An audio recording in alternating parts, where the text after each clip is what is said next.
قلبه چماشون هم یه دک پوشا قوزان موزان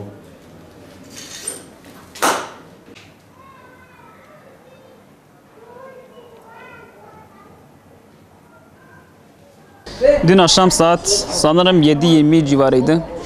İftara 15-20 dakika kala ben de iftarımı açmak üzere eve gitmek üzereydim.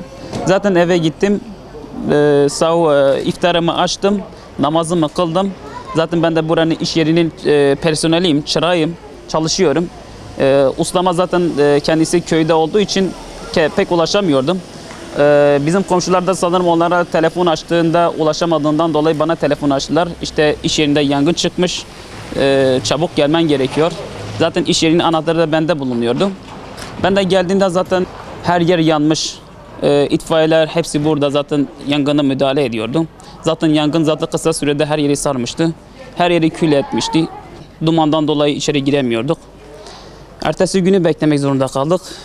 Bugün geldik baktık zaten her yer yanmış, kül olmuş. Yani bizim hasarımız yeni belli oldu. Bunlar müşterilere ait olmak üzere toplam 32 tane klimalar. Bize ait olan 3-5 tane satılık klimalar. Toplamda 5-6 tane de çamaşır makinesi. Bunların haricinde satılık ve yedek parçaları bulunan klima beyinleri, çamaşır makinesi beyinleri ve ayrıca satılık çamaşır makinesi kazanları, bunlar toplam 8 tane olmak üzere bunlar hepsi yandı, kün oldu. Hasar şu anda biz kendimiz tespit ettik ama bütçe olarak bilmiyoruz.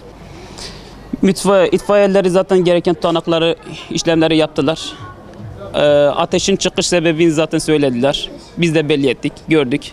Onlar da zaten gereken tutanağı aldılar. Elektrik kontağından çıkan kıvılcımla zaten buzdolaplarına isabet etmiş. Ateş büyümüş, her yeri sarmış ve zaten göründüğü gibi her yer alev yanmıştır.